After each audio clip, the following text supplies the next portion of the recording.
मराठी आणि हिंदी सिनेसृष्टीत आपल्या दमदार अभिनयाने स्वतःची वेगळी ओळख निर्माण करणाऱ्या ज्येष्ठ अभिनेत्री रोहिणी हट्टंगडी पुन्हा एकदा चर्चेत आल्या आहेत। चित्रपट, नाटक आणि मालिका विश्वात अनेक वर्षे सातत्याने काम करणाऱ्या रोहिणी यांनी आता अभिनय क्षेत्राबाबत एक महत्त्वाचा निर्णय घेतल्याचं समोर आलंय। नुकत्याच फ्री प्रेस जर्नलला दिलेल्या मुलाखतीत रोहिणी हट्टंगडी यांनी टेलिव्हिजन इंडस्ट्रीतील कामाच्या पद्धतीवर स्पष्टपणे मत मांडलंय। त्या म्हणाल्या की आमचा काम हा एक प्रकारे व्यायाम आहे, पण टेलिव्हिजनसाठी खूप मेहनत आणि खूप वेळ द्यावा लागतो। सकाळी लवकर बाहेर पडायचं आणि रात्री उशिरापर्यंत शूटिंग करायचं। तेव्हा माझ्या लक्षात आलं की मला व्यायाम आणि आराम करायला किंवा श्वासही घेण्यासाठी वेळ मिळत नव्हता। त्यामुळे मी कामाचा वेग कमी केला आणि म्हणूनच मी टीव्ही मालिकांमध्ये काम करणं थांबवलंय। पुढे त्याने म्हटलं की अचानक सीन ठरवून तात्काळ सेटवर येण्याचा दबाव टाकला जायचा। मला याचा खूप त्रास झालाय। त्यामुळेच मी ठरवलंय की मी यापुढे अशा पद्धतीने काम करू शकत नाही। याच कारणांमुळे रोहिणी हट्टंगडी यांनी टीव्ही मालिकांमध्ये काम न करण्याचा निर्णय घेतल्याचं स्पष्ट केलंय। दरम्यान काही महिन्यांपूर्वीच रोहिणी हट्टंगडी यांनी ठरलं तर मग या लोकप्रिय मालिकेत पूर्णा आजी या भूमिकेत एंट्री घेतली होती। मात्र आता त्या पुढे मालिकेत दिसणार की नाही याबद्दल प्रेक्षकांच्या मनात शंका निर्माण झालीय।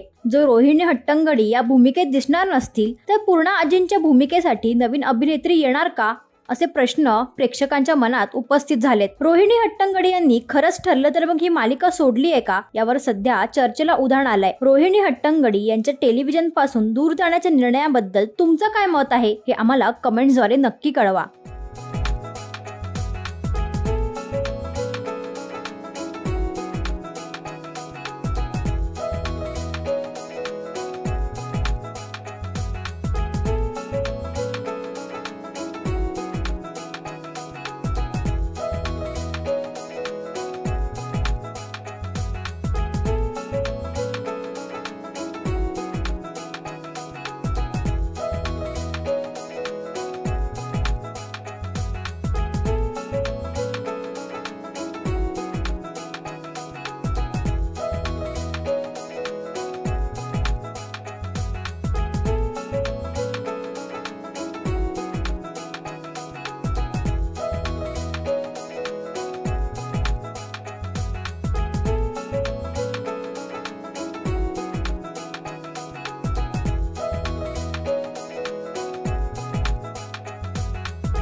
मराठी मनोरंजन सृष्टीमधील मालिका, चित्रपट, नाटक तसेच कलाकारांबद्दलच्या नवीन अपडेट्स जाणून घेण्यासाठी नक्की सबस्क्राईब करा इट्स मज्जा मराठी या आपल्या नवीन यूट्यूब चॅनलला।